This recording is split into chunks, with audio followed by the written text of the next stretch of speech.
केंद्र सरकार खेती किसानी के क्षेत्र में सुधार के लिए 3 विधेयक लाई है। इन विधेयकों को लोकसभा पारित कर चुकी है। इन विधेयकों से पंजाब और हरियाणा समेत कुछ राज्यों के किसान नाराज हैं। उन्हें अपनी उपज पर मिलने वाले न्यूनतम समर्थन मूल्य की चिंता है। प्रधानमंत्री नरेंद्र मोदी और कृषि मंत्री नरेंद्र सिंह तोमर ने यह साफ कर दिया है कि एमएसपी खत्म नहीं होने वाला। वे विपक्षी पार्टियों पर किसानों को गुमराह करने का आरोप लगा रहे हैं। एनडीए की घटक पार्टी शिरोमणि अकाली दल भी इस मुद्दे पर सरकार से नाराज है। हरसिमरत कौर बादल ने तो केंद्रीय कैबिनेट से इस्तीफा तक दे दिया है।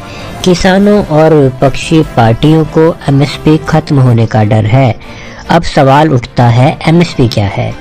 तो एमएसपी उस न्यूनतम समर्थन मूल्य यानी गारंटीड मूल्य को कहते हैं जो किसानों को उनकी फसल पर मिलता है, भले ही बाजार में उस फसल की कीमत कम हो।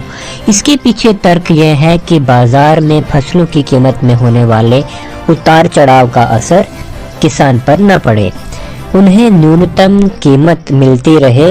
सरकार हर फसल सीजन से पहले सीएसपी यानी commission for agriculture cost and prices की सिफारिश पर एमएसपी तय करती है। यदि किसी फसल की बम्पर पैदावार हुई है तो उसकी बाजार में कीमतें कम होती रहती हैं। तब एमएसपी उनके लिए फिक्स्ड एश्योर्ड प्राइस का काम करती है। यह एक तरह से कीमतों में गिरने पर किसानों को बचाने वाली बीमा पॉलिसी की तरह काम करती है। ऐसे में सवाल उठता है कि आखिर इसकी जरूरत क्यों है? साल 1950 और 1960 के दशक में किसान बेहद परेशान थे। यदि किसी फसल का बम्पर उत्पादन होता था तो उन्हें उसकी अच्छी कीमत नहीं मिल पाती थी। इस वजह से किसान आंदोलन करने लगे।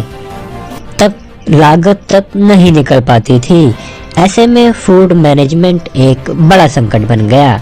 सरकार का कंट्रोल नहीं था, तो सन 1964 में एल.के. झा के नेतृत्व में फूड ग्रेन्स प्राइस कमेटी बनाई गई। झा कमेटी के सुझावों पर ही साल 1965 में भारतीय खाद्य निगम की स्थापना हुई और एग्रीकल्चरल प्राइसेस कमीशन बना। इन दोनों संस्थाओं का काम था देश में खाद्य सुरक्षा सुनिश्चित करने में मदद करना। एफसीआई वह एजेंसी है जो एमएसपी पर अनाज खरीदती है, उसे अपने गोदामों में स्टोर करती है और पीडीएस के जरिए जनता तक अनाज को रियायती दरों पर पहुंचाती है। एपीसी का नाम सन 1985 में बदलकर सीएपीसी किया गया। यह कृषि से जुड़ी वस्तुओं की कीमतों को तय करने की नीति बनाने में सरकार की मदद करती है।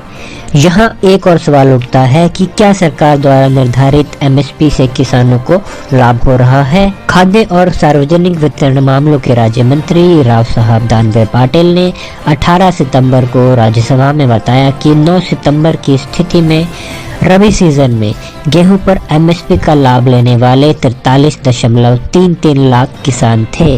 ये पिछले साल के 35.57 लाख से करीब 22% ज्यादा थे। राज्यसभा में दी गई जानकारी के अनुसार पिछले 5 सालों में एमएसपी का लाभ उठाने वाले गेहूं के किसानों की संख्या लगभग दोगुनी हुई है।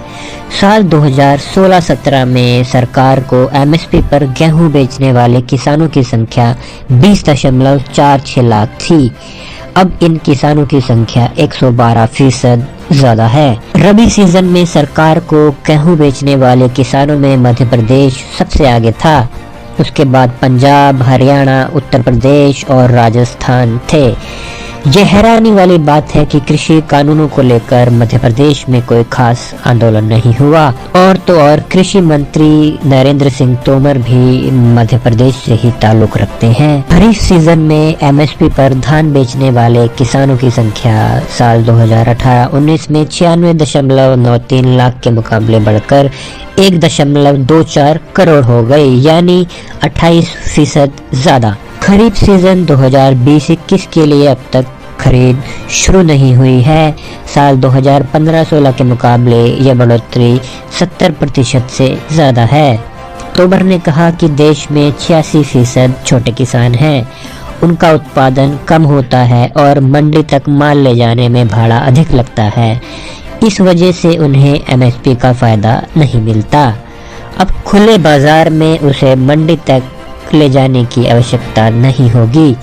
कृषि मंत्री तोमर की बातों में सच्चाई है, क्योंकि यह बात मथुरा और अलीगढ़ के किसानों ने डीएनपी इंडिया से विशेष बातचीत में कहा कि बिचौलिया और मंडी की वजह से उन्हें अपनी फसल का दाम नहीं मिलता। जाहिर है कि किसानों को सियासी फायदे के लिए राजनीतिक दलों के द्वारा उकसाया जा रहा है, क्योंकि नए कृषि बिल में सरकार ने बिचौलियों को खत्म कर किसानों को राहत देने की बात कही है। तो विरोध किसानों का नहीं, सियासी दलों का है, जो आंदोलन की आड़ में अपने वजूद की तलाश कर रहे हैं।